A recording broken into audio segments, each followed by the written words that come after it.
I'm Autumn Lockett. And this is Mitch Randall. And you're listening to Good Faith Weekly. Welcome to Good Faith Weekly. And on this episode, Autumn and I are going to catch up, talk about our voting experience as we went to the polls early this week. And then we've got a special extended podcast this week interviewing two guests. First is China Dickerson, who's a national political advisor for Forward Majority, and the Honorable Brad Henry is going to join us later on in the podcast, the former Democratic governor of the state of Oklahoma. So stay tuned. Autumn, did you go to the polls this week? Actually, I mailed my ballot a week and a half ago. I just wanted to make sure it got there. We decided to vote by mail. We've been doing that since the pandemic began. We've had a couple of, just local kind of votes. And so that's what we did. We put 2 Santa Claus stamps on them and just hoped for the best. I'm not going to ask what you wish for when you put those stamps on there. Oh, well, good. Yeah, my family and I decided to do mail-in voting as well. But here in Oklahoma, we've got some ID issues. So we're switching to the Real ID. So we're a little bit concerned that there might be an issue there. So we decided to go ahead and get our ballots notarized and then took them down to the election board. And it was quite the sight because in Oklahoma, this past Thursday was the first day for early voting. And it was remarkable to see so many people lined up in the freezing cold with a gust of wind that was probably blowing somewhere between 30 to 40 miles an hour, standing in line, ready to cast their vote and do their civic duty. Made my heart putter. It was really, really cool. Yeah, it was. I drove by earlier just in transporting children, and the line was wrapped around the fairgrounds where the Cleveland County election board is. And it's so fitting, I think, of 2020 that I was driving through Norman. We experienced a strange October ice storm, and my husband made the comment, we're pretty accustomed to having tornadoes come through this area, and usually there's a path. And this ice storm has been more destructive, I think, than most tornadoes we see, and it's all over town. So Norman looks like a war zone. Main Street doesn't even have power. Our children have been out of school all week except for Monday. I mean, it is just the paradox of, total chaos and the people standing in line to vote. And I think everyone sort of has the same sentiment, which is, can it please just be over? Please, over. Right. I mean, and we're not the only ones facing it. In fact, Hurricane Zeta made landfall yesterday in New Orleans and is now sweeping across the southeast. Our offices in Georgia are actually down today. Some of our employees without power. And so it's just like, yeah, this is pretty fitting. A week outside of Election Day, ice storms and hurricanes and all kinds of craziness happening. But again, like you just said a moment ago, it was so cool to see so many people standing in line, ready to cast their ballots in this election. And, however this turns out next week, it is so inspiring to see so many people engaged. The most powerful tool we have as citizens of the United States is our vote. And so exercise it. Still have a couple of days left before the election. If you haven't practiced early voting or mail-in voting on Tuesday, get your rear end out of bed and get to the polls early so that you can cast your vote. Please. Absolutely. Well, like I said, we've got an extended version of our podcast today going into election week. We've got 2 wonderful guests. China Dickerson is just an outstanding young leader in this country and doing some really good things, engaging in politics. So you want to stay tuned and listen to her. We talk a little with her about voter suppression. And then later on in the pod, we got a second interview, the Honorable Brad Henry, former Democratic governor of Oklahoma. Just a really, really genuine, kind, and nice person. So you want to stay tuned for that interview as well. So stay tuned. Welcome back to Good Faith Weekly, and on this episode, we have a very special guest with us, China Dickerson. She is the National Political Director for a political organization called Forward Majority. Originally from Charleston, South Carolina, she has served almost 2 decades working in areas of political campaigns, community development, and the federal government. She began her career as a high school student working in her congressman's district office. She later moved to Washington, D.C. to attend Howard University School of Law. China, I know there's lots going on in the world today, and as a political strategist, I am certain you are very busy. So thank you and welcome to Good Faith Weekly. Thank you for having me. Yeah, we're so glad that you're here. And are you healthy in all this pandemic time? I know DC was hit a little bit earlier than the rest of the country. So how are you handling that?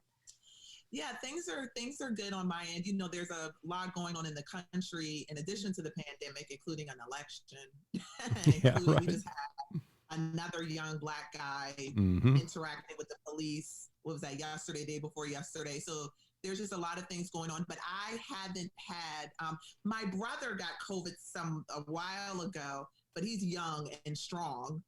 So he didn't, it didn't hit him too badly, but everyone else has been pretty healthy. And so every day I wake up with a cough, I'm like, oh my God, I have COVID. So it's fine. I can smell the coffee, so it's not COVID. That's right. That's my test so far. Well, we're glad that that you're healthy and that your family's doing well and that your brother's recovered from COVID. Well, as a political strategist, I know you're extremely busy these days, and you mentioned so much going on in the country. We've talked about the pandemic a little bit, but you mentioned certainly the uprising is not the correct word or term. I really want to call it a revolution that's taking place across the country regarding racial justice.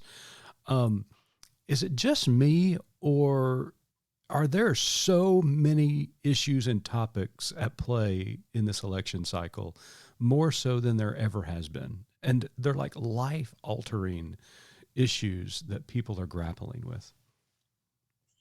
Yeah, I mean, listen, there's always a lot going on around us, right? There's, like you mentioned, the revolution, I think, as it relates to racial tension, as it relates to gender equity. Justice Ruth Bader Ginsburg just passed. So we just had this nomination and confirmation of Amy Coney Barrett. And the election is happening, COVID is happening. But I will tell you, when I advise candidates, I still say to them, people are mostly concerned. I don't care what side of the aisle you sit on, what your political affiliation. It's still about healthcare and jobs and are my kids going back to school? Will I have enough money to do this or do that? So while all of these things are happening around us, not much has changed since George Washington, where people are just wanting to figure out, how am I going to be able to take care of my family, right? And so that is the question that people are always trying to answer in the midst of everything else that's going on. So I do think, again, regardless of your political affiliation and even your wealth or your class or your race or your geography, everyone is like, oh my God, what's going to happen next? Right. And that is such a good word and such a right on point, because, I've got all this stuff swirling around, and a lot of times we talk about the larger issues such as the pandemic, about police reforming, about the Supreme Court. And the reality is I spent most of my day yesterday trying to stop a leak from an ice storm, and worried about how in the world am I going to come up with the money to repair this leak that I have in my roof now. So, I mean, a lot of times we do get lost in these larger issues, and to refocus on the everyday issues that matter the most to people, just trying to get by and to live their life. And that's such an important word. Thank you for that. Yeah, it's not sexy to talk about how much milk costs. You know what I mean? So politicians don't want to get up on the stage and talk about, the fact that teachers have to pay for their own school supplies, a lot of them, for the children. Like, that's just not sexy to talk about. So, we talk about COVID and racial, defund the police. That is the thing that's going to gain the attention of Republicans, Democrats, everyone. So that's what you talk about. But in reality, even though interaction with the police is a priority for a lot of people, the bigger priority is what's happening inside my house. Can I feed my kids? Right? And so all of these things are happening at the same time. But the key issues, all of us have to go through. Yeah. It reminds me a little bit of when you're on an airplane and they advise you like if you're traveling with a small child, put your own mask on first and then help others around you. I think a lot of us are still just in a pandemic survival mode. Survival for different people looks different, obviously, but I think you're exactly right. That's right.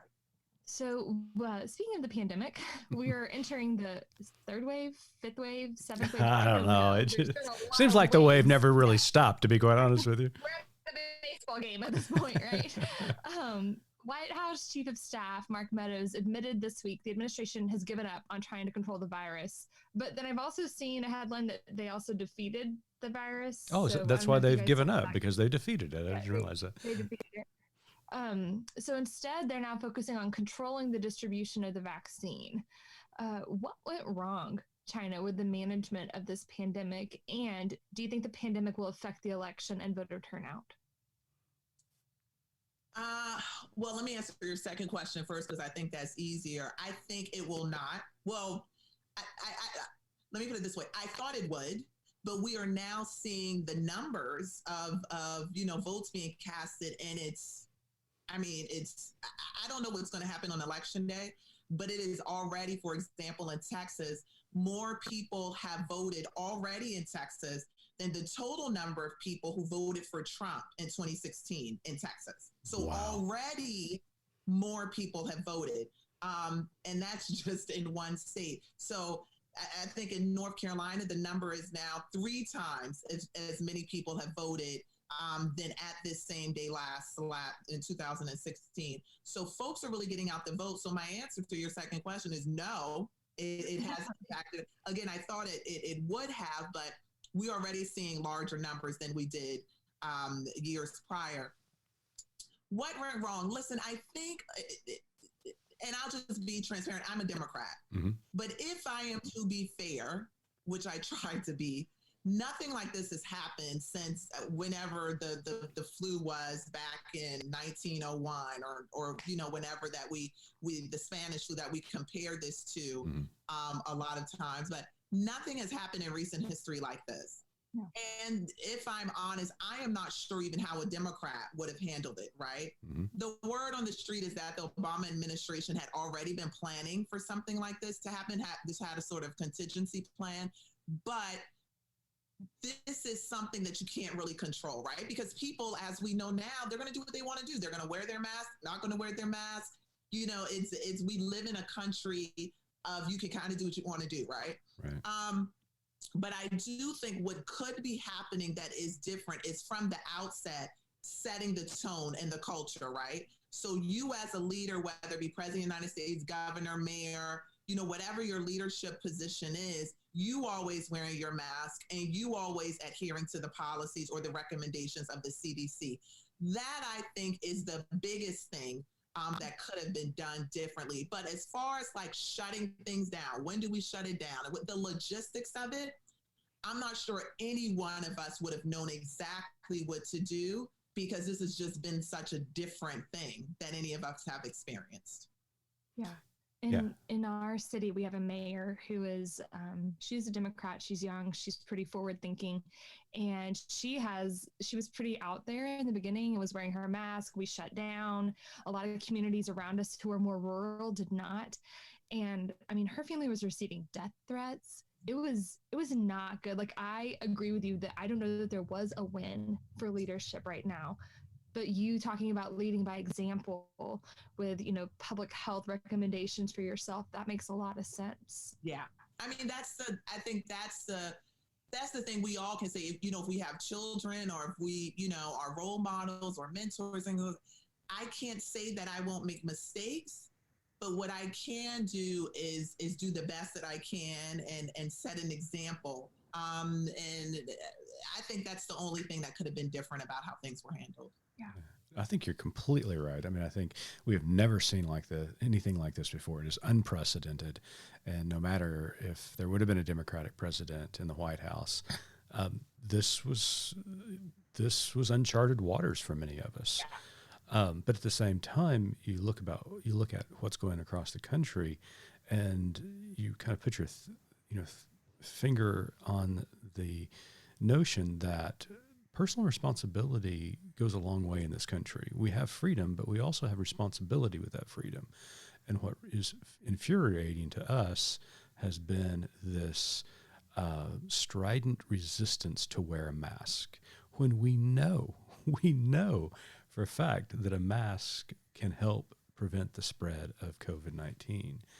And it's really infuriating. And I think, especially if I'm a politician, whether I'm a Democrat or Republican, but in particular, if I'm a Republican, who are always talking about personal responsibility, it's one of their crying points when they're out on the circuit, and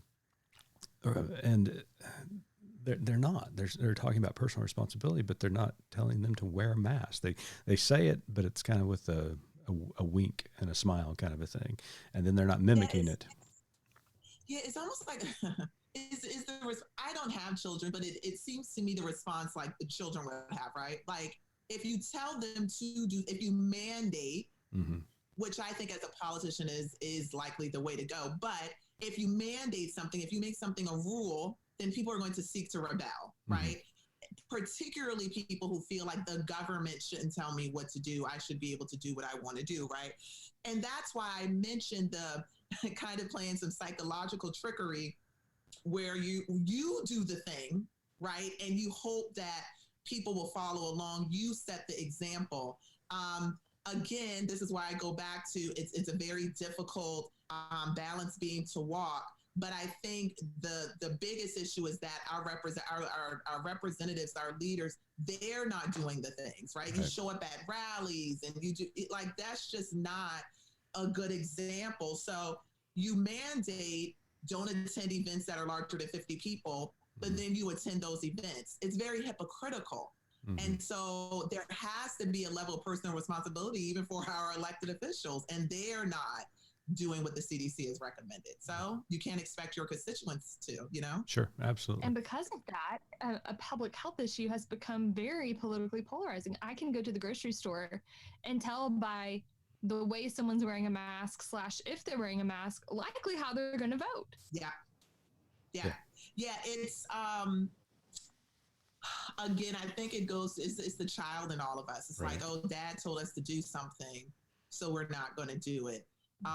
In this sense, I'll also say this, I think, and we talked about this when we brought up the racial tension, all of the things happening at once has people just really on edge. Mm-hmm. Like people want to feel like they are in control of themselves and their lives because nothing else seems to be under control, whether it be what's happening with the Postal Service, not being sure if they can get the ballots in on time, with the racial tensions, with the Supreme Court nomination happening at a weird time, with COVID, with loved ones around you who were in great health, now they're deceased. It's just people don't feel in control. So they're like, okay, what's the one thing I can control? I'm not wearing a mask. Right. I think if we were only experiencing COVID, we would see a difference. But telling someone they can't go outside, they can't be in an event, no 4th of July, no picnic, no Memorial Day picnic, no Labor Day picnic, perhaps no Thanksgiving dinner, no Christmas. People are just like, what can I control? And I'm not giving them an excuse. Sure. I'm just saying I can imagine these folks feel like, dang, nothing has happened. My kids are not in school. Like, yeah. That's an excellent point. An excellent point. Well, let's shift gears a little bit. You mentioned voting, and we're going to talk a little bit about that right now. At Good Faith Weekly, we constantly encourage our listeners to educate themselves on issues and candidates and engage in the political process. There is no greater engagement than voting. The late Congressman from Georgia, John Lewis, called voting an almost sacred act. For some voters, it can feel like their votes do not matter at times, but they still matter, don't they? Yeah, listen, your voice matters. We're actually running a campaign in Washington, D.C., and it's called Your Voice Matters, Your Vote Matters. Your voice matters. So anytime you have the opportunity to say something, and again, it's about setting an example for younger generations, right? Anytime you have the opportunity to be heard, you should do that. Now, voting is like yelling in a room of 1 million people, right? Mm-hmm. But at least you can say, I said something, I didn't just stand here and keep and everyone from Martin Luther King Jr. To, I can't remember his name right now, but some of our, I think it's Eli Wiesel. This not saying anything, being silent. As you look across our religious practices and social movements, even on both sides of the aisle, Ronald Reagan there has been this sense of you can't complain if you don't say anything. And then to take the position of not saying anything, you've actually taken a position, right? Mm-hmm. And so that's true across religions, across political affiliations. You have to say something. As an African American, I understand the apathy. I understand the frustration as a woman. I understand if you're an immigrant, I understand the frustration, but you have to say something. Because if change doesn't happen, you can't then turn around and say, oh, well, I said something. I yelled as loudly as I could, right? Right. So that's true across. Donate $1. There are things that you can always do to participate and to help out. You have to vote. So this is a perfect segue from what you were just speaking about. In light of being, a Black woman, what motivates you to stay engaged and to advocate for the issues that you're so passionate about, when sometimes it probably feels like you are yelling at a wall? Oh, Autumn, I know my history, and there are people who should have been a lot more apathetic and tired than I am, right?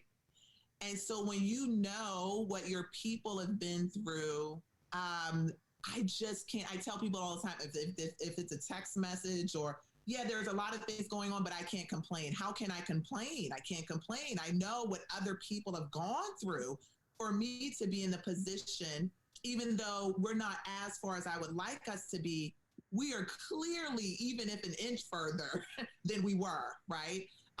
And so there's just no way, when I understand what my people have gone through, for me to just sit down and cross my legs and say, I'm good, right?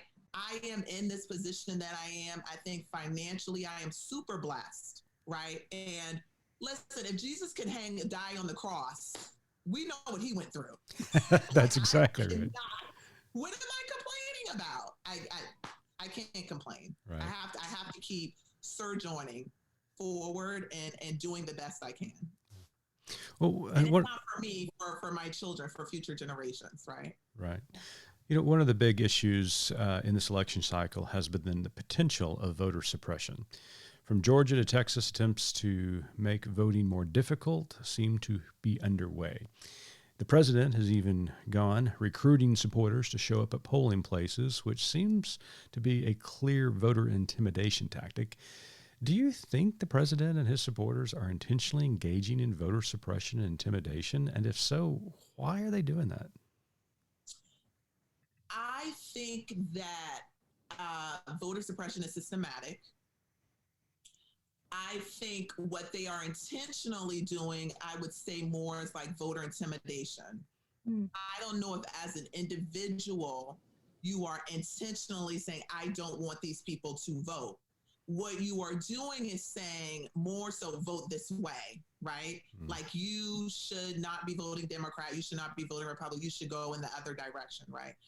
Voter suppression, though, is systematic. When we talk about voter ID laws, when we talk about Amendment 4 in Florida, where it's like, because you are a returning citizen, because you have a certain degree of charges, of criminal charges, that means that you then don't have a voice. That's ridiculous. When it comes to our postal system, the fact that it's not getting the money that it needs to operate efficiently to get these mail-in ballots in, right? These are all systematic issues. So if you ask a person who goes up to, a voter on election day in the line as, hey, you need to fill out this paperwork. I don't think the intention is to suppress.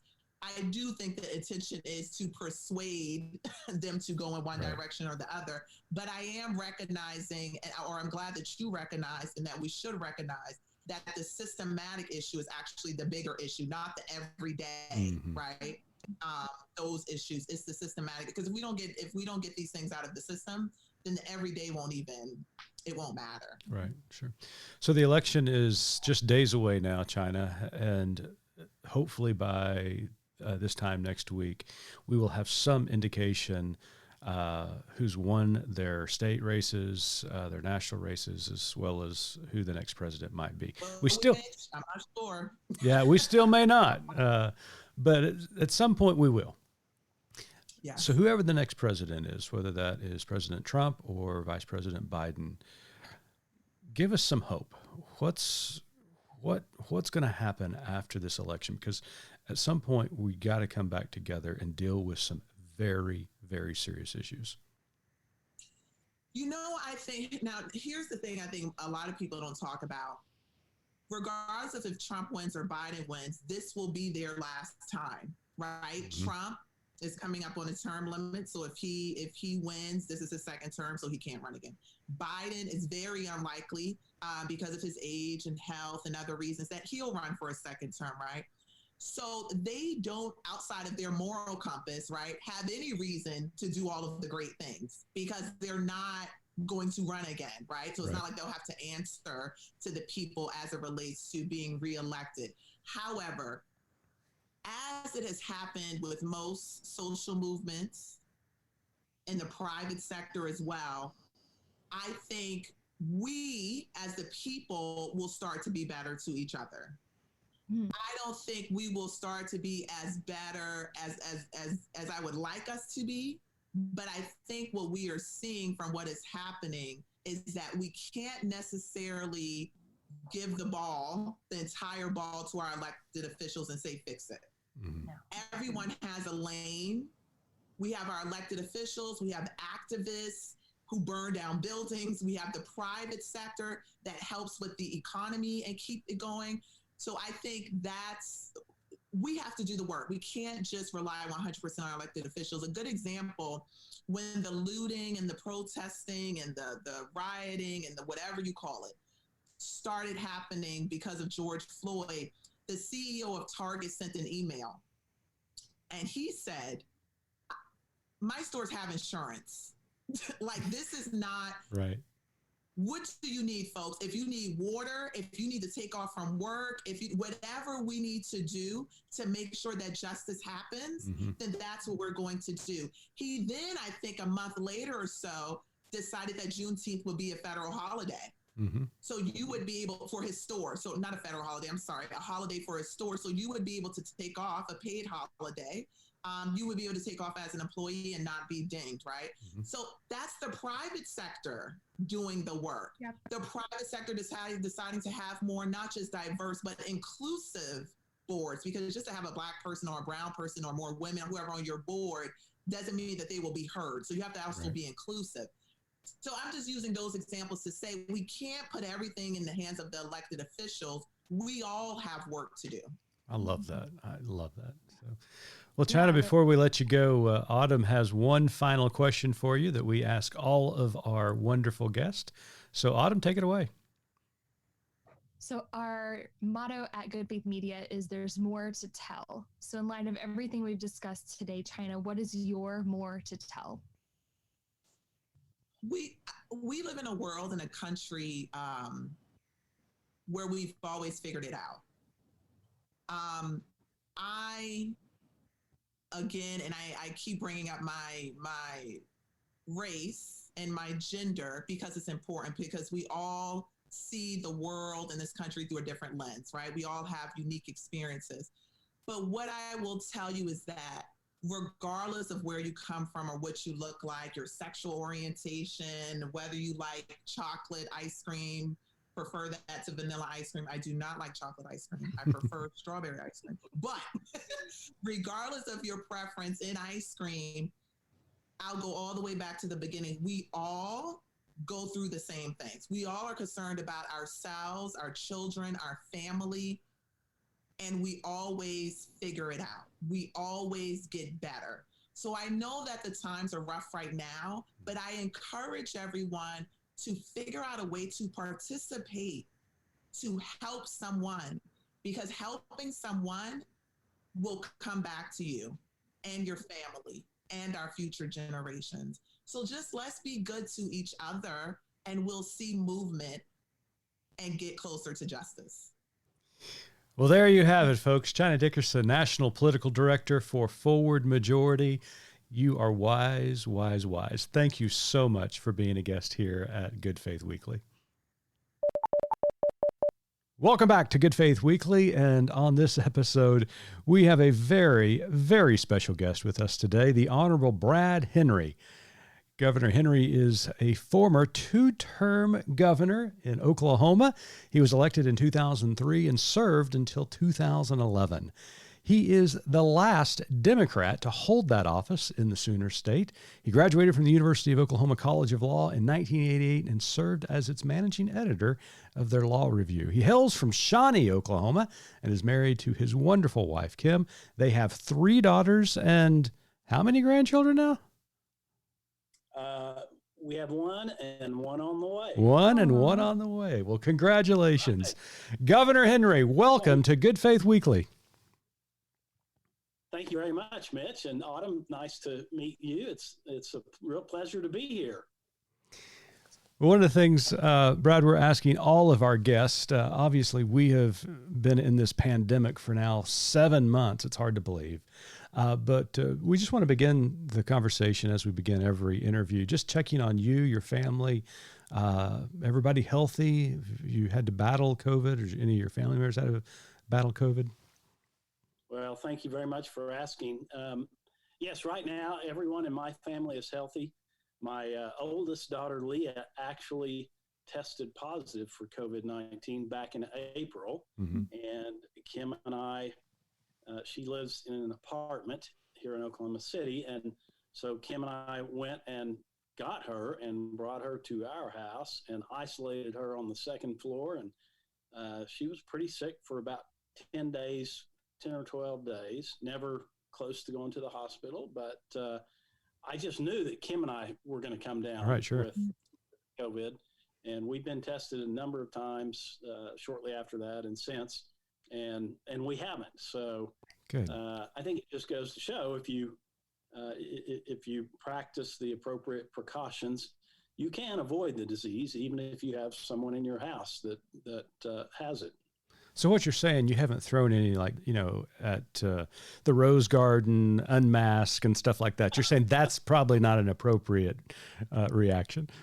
Yeah, I would say any fairly significant gathering of crowds not wearing a mask would be a place you would want to avoid. Smart. No wonder you were governor of Oklahoma twice. A little bit of common sense goes a long way, it turns out. Yeah. So speaking of your time as governor and sort of the campaigns that led up to that, can you take us inside the process and what these campaigns might be going through here in these last few days before folks officially vote? Well, of course, I ran statewide in Oklahoma, which is very different than running across the nation, of course. But on a sort of a micro scale, there are a lot of similarities. And the last week of the campaign is just really crazy and hectic. And, the candidate is being shuttled from event to event to event. You lose track of time. You almost lose track of what day it is, and it's as though you're campaigning 24 hours a day. Mm-hmm. Last week, you get very little sleep, and it's that final push, and there's a lot of adrenaline involved, and you tend to get that extra energy, and I think most candidates in a close election feel that they have the momentum, and so they want to continue to work harder until the polls close. Yeah. So it's a crazy time. I bet. As a former governor who has run statewide campaigns, and you've been closely associated with national figures as well, just you've been able to see. In fact, I saw you on a documentary the other day. I think it was on CNN about the First Ladies, the series they're running. Kim and I were at the White House with the Obamas. That's right. Yeah. They used that old footage in the documentary about Michelle Obama in the First Lady series. And Mm-hmm. we watched that also, and we were shocked to see us. We had no idea. No one got my permission. But, no, it was very nice. Yeah. It was very nice. It's a There great we were, series. right behind the president and First Lady. Yeah. Well, as somebody who has run a campaign and has certainly got relationships with people who've run national campaigns, one of the things that's always struck me, and you mentioned your daughters a while ago, about the pressure that families have when a spouse is running for office. And I know, we've talked to Kim about this. What kind of pressures do families feel, during the race, after the race? I mean, it's got to be unimaginable. Yeah. And, I suppose in a way it's hard for me to put myself in my children's places. They could probably tell you better than me, but it's very difficult. It's difficult on the entire family, from the spouse to the kids. There's obviously during the campaign, in my personal experience, Kim and I were on the road a lot. We were gone a lot, and we had to rely on grandparents to take care of our children, our three daughters, a lot of that time. And that was, that alone was just very tough because Kim and I felt really guilty. I mean, we, on the one hand, we made the decision to run and we decided we were going to run the best campaign that we could possibly run. But on the other hand, we felt really guilty about having to leave our children with grandparents so much during the campaign. And I'm sure that had an impact on them. I mean, fortunately, they've now grown up and all seem to be fairly well adjusted. But I know that had to have had some kind of negative impact on them. And then, of course, after if you're fortunate enough to get elected, as we were, there's a whole different set of difficulties and stressors, because you're as the first family, you're in this public fishbowl, and everybody is scrutinizing your behavior. And so, on the one hand, when I remember these several talks we had with our three daughters, who were 13, 11, and 5 when I was elected and we were sworn into office. And so we had several discussions with them about, this doesn't change who you are. You need to be yourselves. You're still Leah, Laney, and Bailey. Some kids may treat you differently. Whatever you do, don't let this go to your head. You're not better than anyone else. That kind of discussion. But also, we had to have the discussion about everybody's watching what you do. And you're a teenager, and teenagers do stupid things. Try not to do that because, in this position, everybody's going to be looking and somebody's going to talk about it or put it on social media or on the front page of the paper. So, there are so many different pressures to deal with. And really what we wanted was just for the media to focus on me and Kim and leave our kids out of it. Yeah. And for the most part, the media was very good about that. Good. And I'm sure when you gave that speech to your daughters, you got the same look I did when I gave it to my boys. They rolled their eyes at the governor of Oklahoma, right? Exactly. No, I mean, you pegged it. That's exactly right. I don't know that it did any good, but Kim and I felt better for having said it. That's right. That's exactly right. So I have 4 children in the span that you're talking about there. And I am trying to imagine if I would have been more scared about the 13-year-old or the 5-year-old, because those 5-year-olds are a real big question mark. Oh, that's true. That's true. Actually, we were more concerned about our middle daughter, Lainey, who was 11 at the time. She was the one who would say anything at any time, and you just never knew what she was going to do. So we had to have a couple of extra discussions. Oh, that's fantastic. Okay, so let's shift gears just a little bit. I'm guessing that this topic relates pretty closely to the others. You ran and won as a Democrat in a ruby red state, as folks love to call us here in Oklahoma. As a Democrat, how did you relate to voters and what values did you share with the constituents?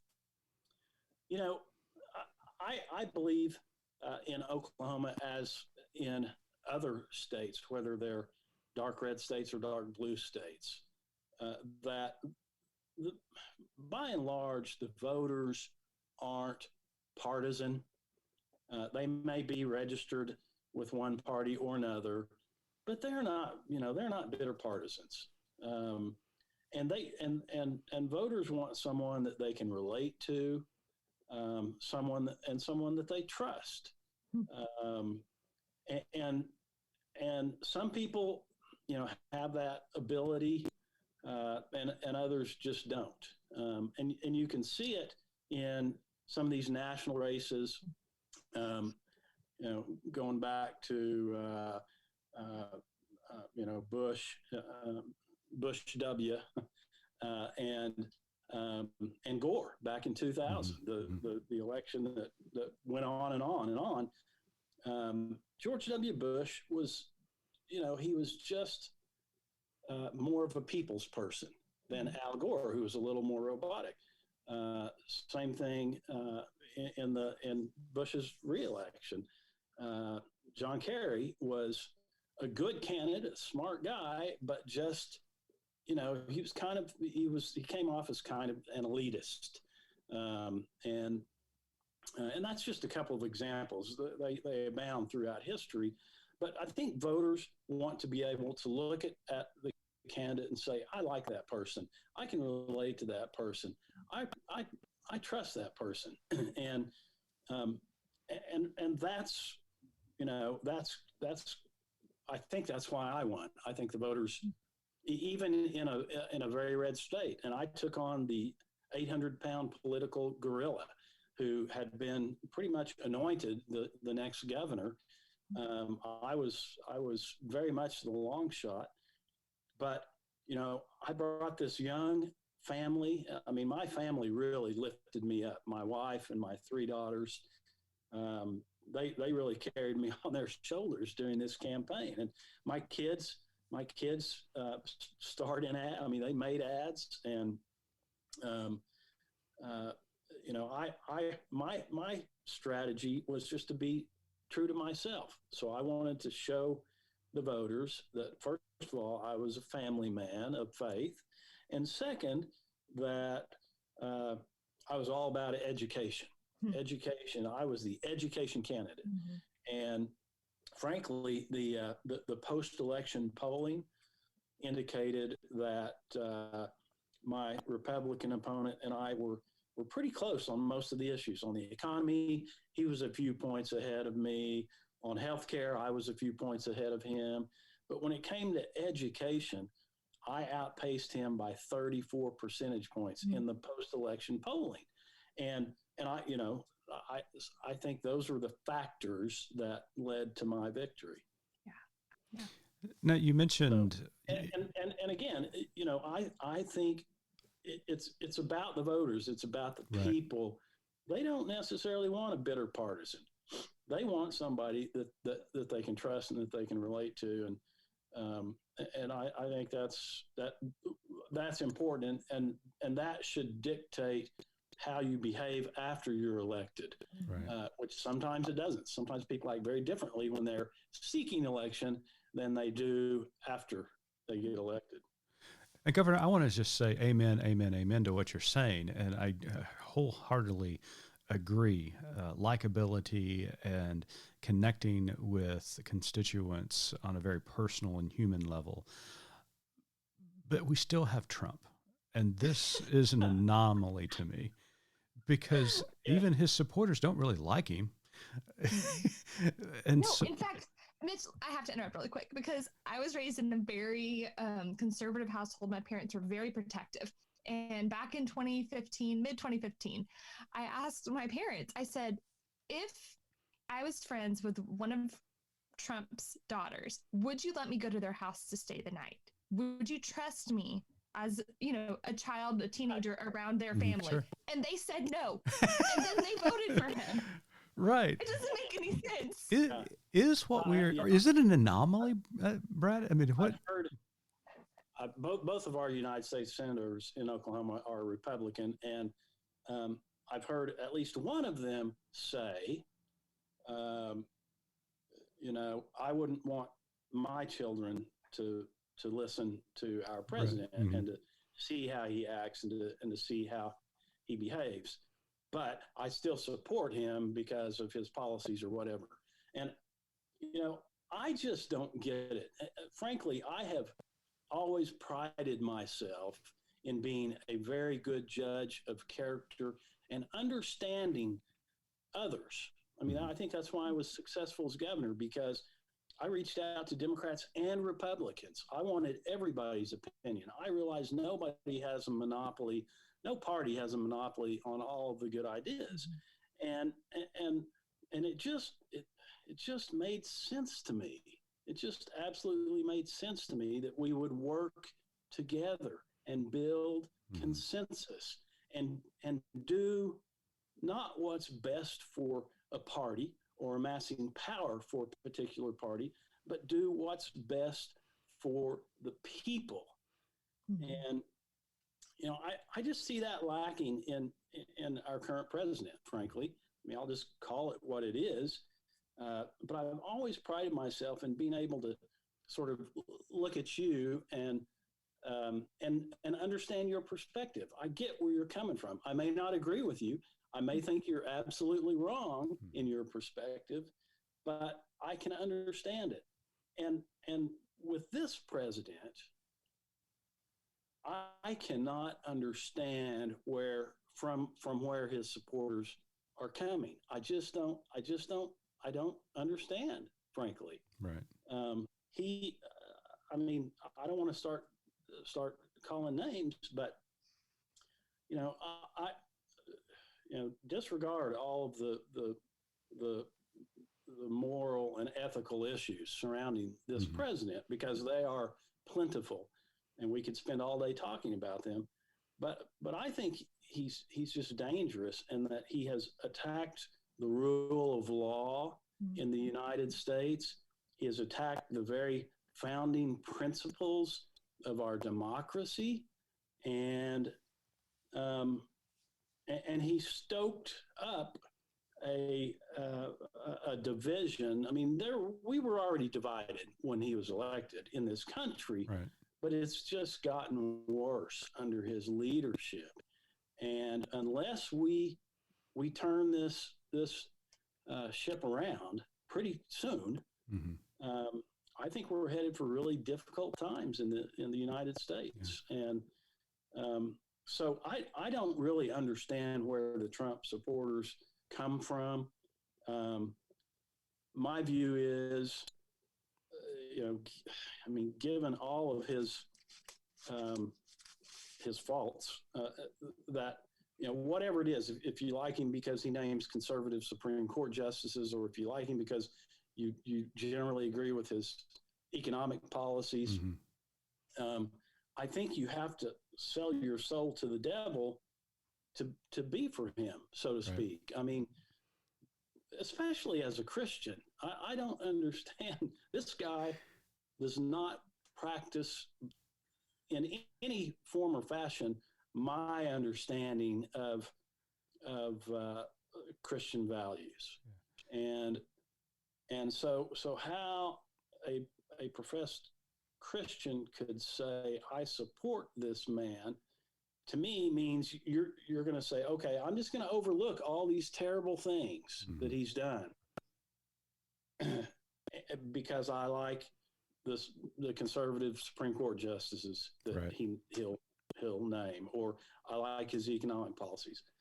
And I don't think I think that's the incorrect approach. I think we can have both. We can have somebody that you can agree with on policy, who also has, unquestioned moral and ethical values. Why are we settling for so much less? Yeah. We have certainly fallen a great deal from just 12 years ago when candidate Obama and Senator McCain ran for president. And I'll just never forget that moment when there was a lady in the audience with Senator McCain who was going after Obama, calling him a Muslim, a terrorist. And the late senator took the microphone from her and said, "You're just dead wrong. He is a kind, decent man." And I remember when John McCain died, right. Chuck Todd on NBC, one of the NBC news shows, was talking about his time with McCain. He said, one thing about Senator McCain is that when he looked across the aisle, he saw an opponent, a political opponent, but he never saw an enemy. And this president, when he looks across the aisle, when he looks across the street into Lafayette Square and sees peaceful protesters, he sees enemies that have to be obliterated.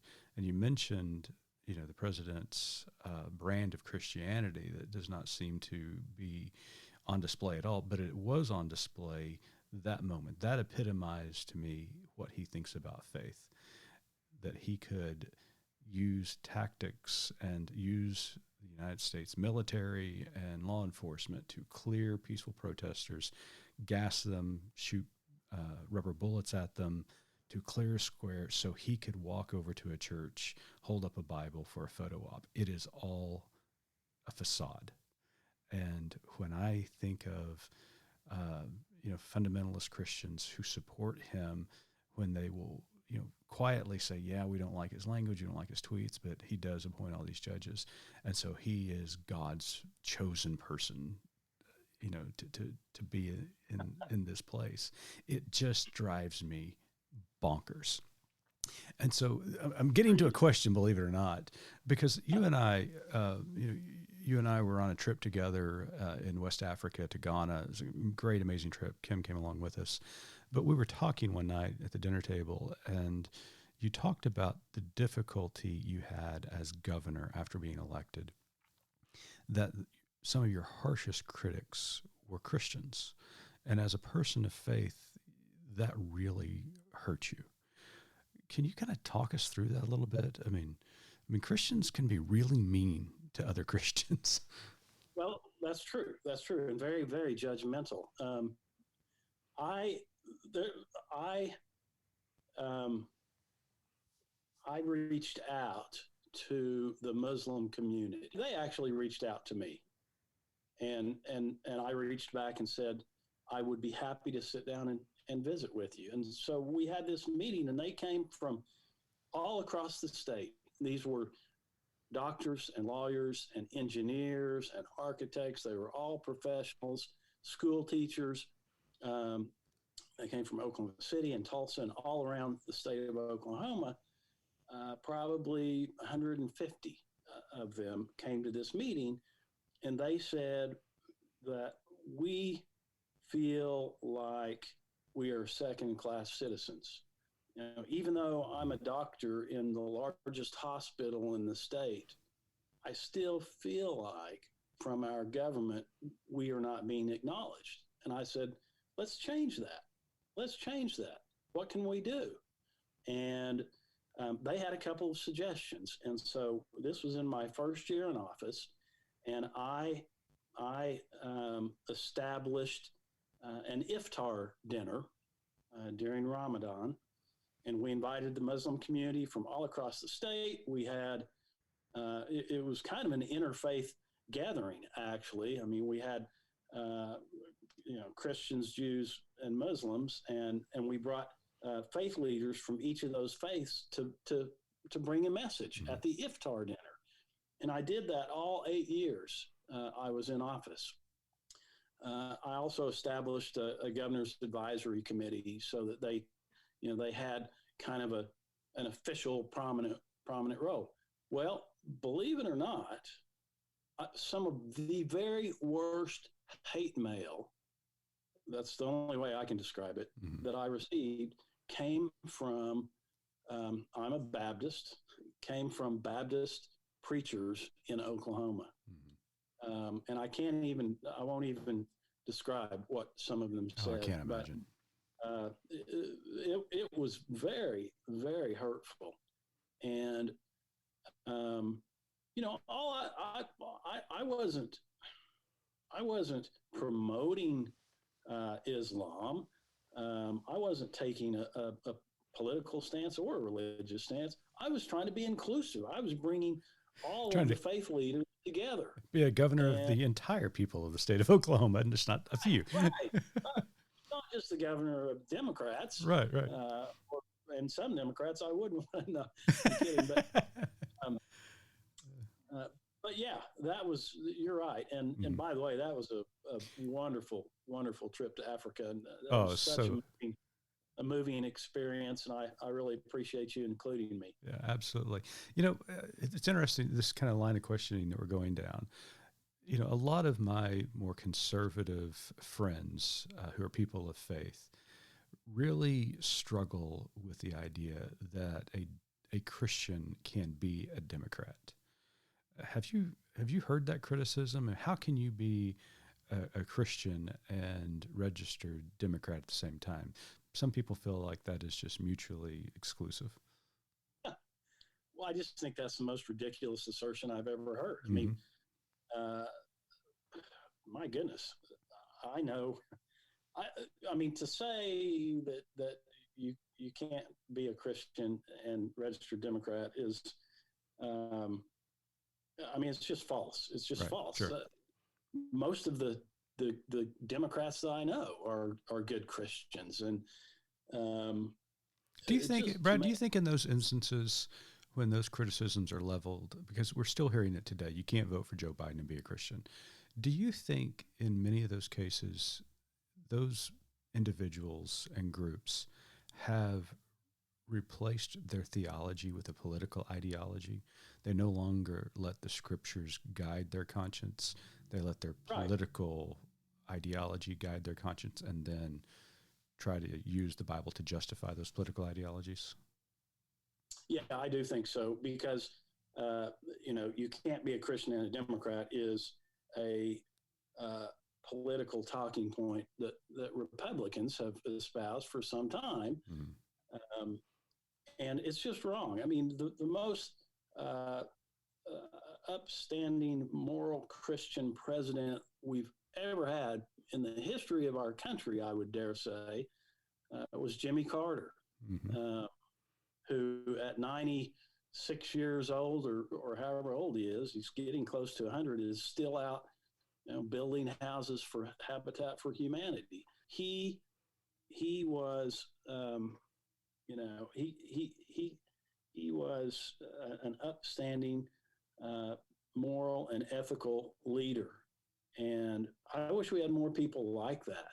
I really do. Yeah.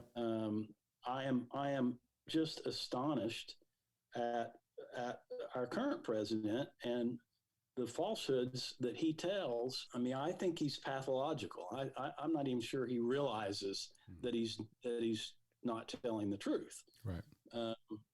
Sometimes it just seems like my grandmother used to say, sometimes it feels like you're telling a lie when you know the truth is even better. And it's just, it doesn't make any sense. I mean, the truth's not going to get you in trouble. This is ridiculous. You're just telling a lie to tell a lie.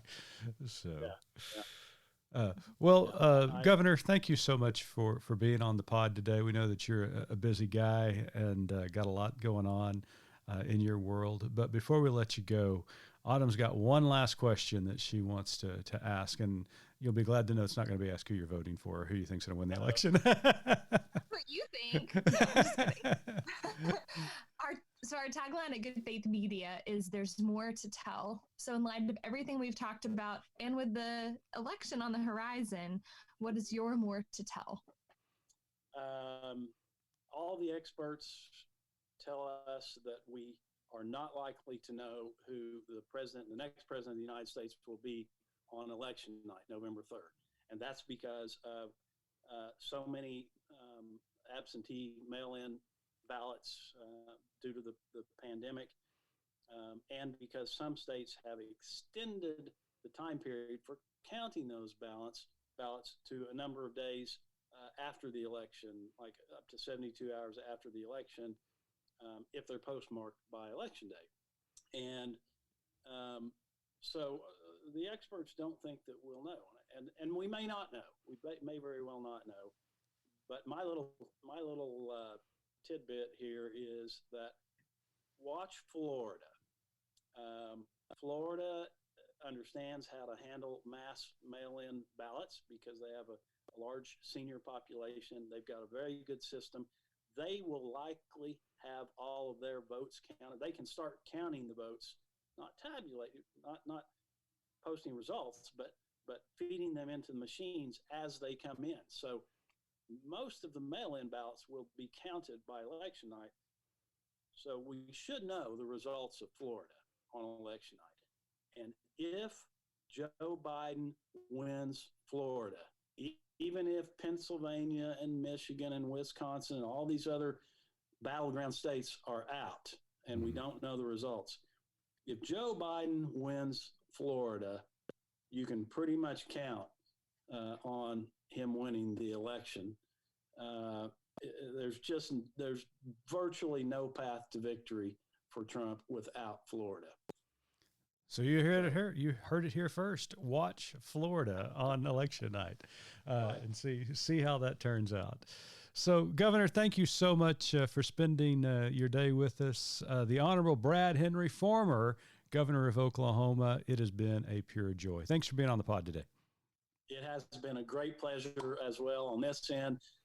Thank you, Autumn and Mitch. Always good to talk to you, my friend. Good.